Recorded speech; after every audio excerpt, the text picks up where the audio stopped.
What's up guys, it is that Panda Guy and I'm here again with another video, and I know I haven't uploaded many or any videos recently, and I wanted to upload one simply because I do enjoy uploading, and I know you guys enjoy me posting, so I did want to do this, and I thought this would be a pretty simple video. I will try to make some other ones. I've just been feeling meh, right? I also have this video and I'm actually considering uploading it. I'm not sure 100% yet. It's actually me just talking about some of my favorite books. If you guys would like to see that, maybe let me know in the comments. I know it's a random video, but these are sometimes just things I care about.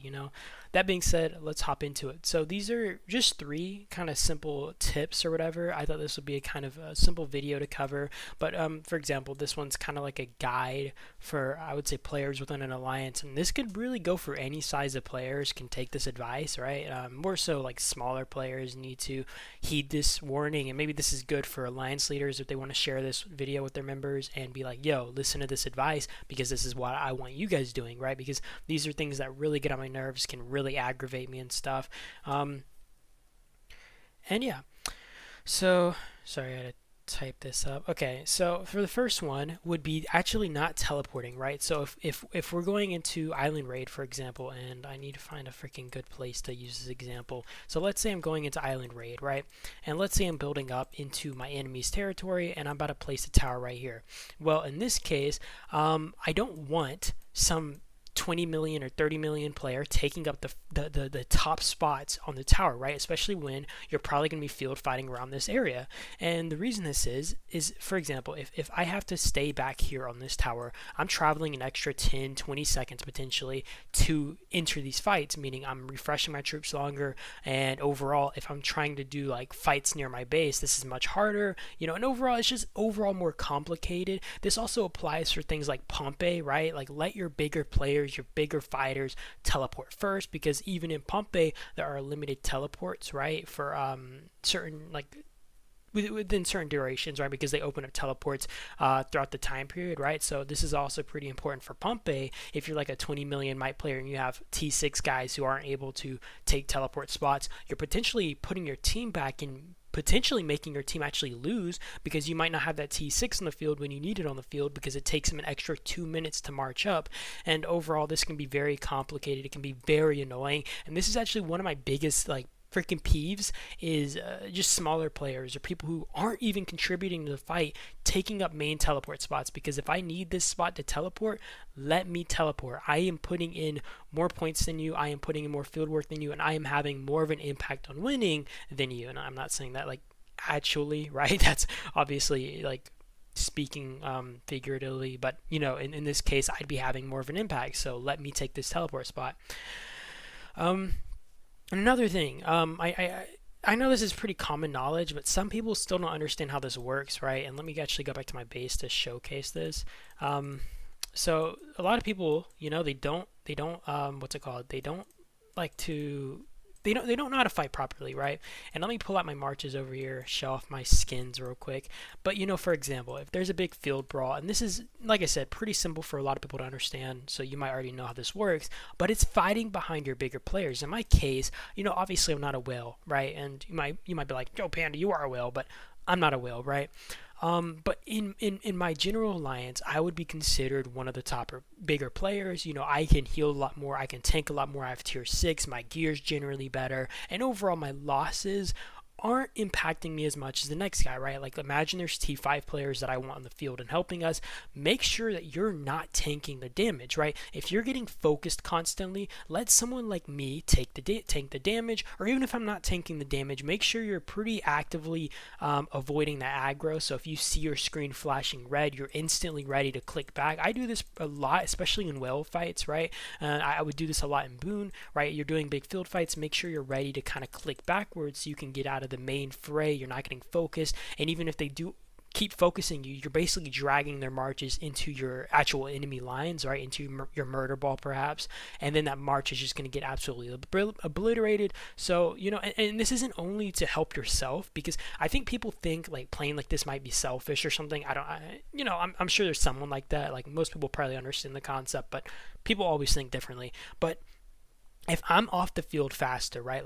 And I wouldn't even blame Big Daddy, who's our big whale with us right now, right? I wouldn't blame Big Daddy for playing like this, right? Because if Big Daddy gets wiped off the field, let's say we're fighting 10 minutes away from our bases, or even if it's just 1 minute away from our bases, it's going to take him 1 minute to get back on the field, and his actual presence being diminished is going to have a massive impact on our team, and that goes for everybody, you know, like that goes for literally every player. There's obviously the wanting to make sure that you're maximizing your kills. Obviously, I don't want to just get my Julia swarmed out, right? I don't want her just getting swarmed down and melted like freaking tofu, so I would want to click her back or something, right? That's pretty self-explanatory. But yeah, make sure you're playing behind your bigger players. Make sure you're not just eating the damage and getting melted like tofu, you know?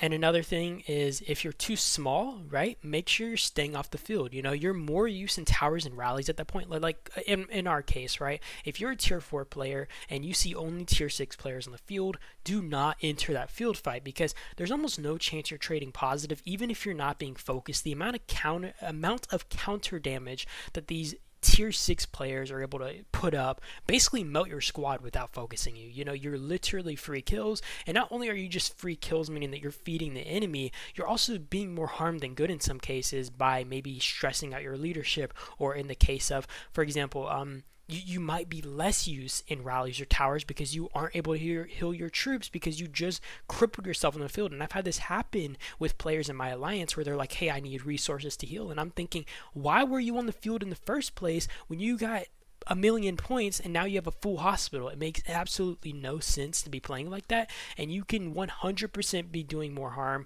than good in that case. And not only are you just more harm than good, you're not playing effectively, right? You're not getting as many kills as you should be getting, because you can get way more kills in a rally. And you know, I keep saying this, but this is common knowledge to a lot of players, but for some players this might not be. You want to be joining rallies, you want to be joining garrisons of obviously stronger players, right? Because if I have a tier 4 player joining my rally, he's going to trade a lot better against this tower than he would against a T6 player on the field, because my technology, my gear, my everything applies to him, except obviously him having tier 6 troops in the actual, like, you know, rally or something, right? So overall, you want to make sure that you're playing like this. You know, if you're not playing like this, you're an absolute maniac and you are just suicidal, okay? And this is actually something that I just have a personal issue with. Stay out of chat, you know? And this can be super super stressful for leadership, and I have this stress, right? Is when, like, I have a player go in the chat and he's rude and I have to freaking discipline him. I'm like, dude, you're not only hurting our alliance image, you're not only making us look like pricks and babies and like sore losers, but you're making me look bad, right? I'm a leader of this alliance. I don't want you in chat whining about the results or whining about whales or whatever the case, right? We already knew coming in how this was going to go. We already knew coming in that this is, you know, at the end of the day, we're just trying to have fun. And if you just like have, I don't know, it's just annoying hearing people whine or complain about stupid stuff or insult people over just stupid things. And even if I'm getting insulted, I'd rather not engage with that type of stuff. And that's what I tell my members: don't engage with that kind of stuff if possible. You know, stay out of chat. And if you have a problem, be the bigger man, right? You just need to be the bigger man, because you end up looking stupid, arguing like a doofus, and then you make your alliance look stupid, and then you probably stress out your leaders, you stress out your R5, you stress out your R4s, because they're like, dude, why can't this guy ever listen to me, you know? And I actually have a player like that here, but he's generally tame, and he listens to me when I tell him to stop, but he's like, he just loves our alliance so much that he'll like defend us to the death, and I'm like, dude, you gotta calm down, man. You gotta calm down. And this is actually a simple tip. This isn't a tip I like. I don't know. I might have a video that I can share and actually like cover that. And this might seem simple to some players, but I actually don't see a ton of people play like this, right? So let's say someone's fighting around my base. Or they're near my base, right, and they're just walking around me, and let's say we're around a similar might, you can, and even if your gear's worse, you can easily take positive trades against these guys and take, you know, really good fights against these guys. And I don't see this effectively used a lot, and this is what I'll do. I'll jump out, and let's say I see a range march, you know, make sure you're clicking around, click on the march that you can see. And actually, let me send an account over here so I can click on some marches as an example. Sorry, let me do this real quick. Pew, pew, pew. Alright, we got some marches over here, and we're going to use this as an example. Let's say tree was about a, like, basically just camping at my base. This is one little strategy that I use a lot, and I just don't see people using it effectively, is like jumping out, swarming a march, and not only, right, so if they started attacking me back and I see them focusing my range march, I instantly recall it, I click back on their march, and I get it back on the field. And you know why that is? Because it's just super effective. Not only is my march coming back on the field full health, that also means, one, that the marches, if they're not paying attention, which this actually happens a lot, the player won't pay attention and maybe will idle for 2 seconds or something. That means 2 seconds of no rage building up, 2 seconds of no skill damage, etc. And that those marches will basically idle in the field, right? And that means that you're just getting free hits in. Not only that, like I said, this brings out a free fresh march, and that also means that they're trading less efficient as the battle goes on, and you constantly come back out and keep focusing these marches, and after one march dies, you either refresh or you focus on another march and keep doing that strategy. So if they focus on Bella, put her back in my base. If they focus on, well, I don't know. If they focus on Peterson, I actually let my infantry marches stay out for a little longer. I let them drop to around like 75 or 50% before I pump them back in my base, because I want them focusing on these type of marches more so, right? So obviously my trades are going to be generally better, whereas if I instantly put Peterson back in my base, they're going to be like, all right, let me focus on the range march next, and that means I'm off the field a lot faster, and I'm kind of hurting myself more than I'm helping myself, if you guys get what I mean. And yeah, that was about it to the video. I did want to just do a video talking about this stuff. I thought this was pretty good information that I feel like some people can use to effectively fight better and stuff. And yeah, that is about it to the video. I really do appreciate you guys for watching as always. I hope this information did help somebody. And yeah, you guys have a great day or night though. I will see you guys in the next video. And that is about it. And yeah, peace out.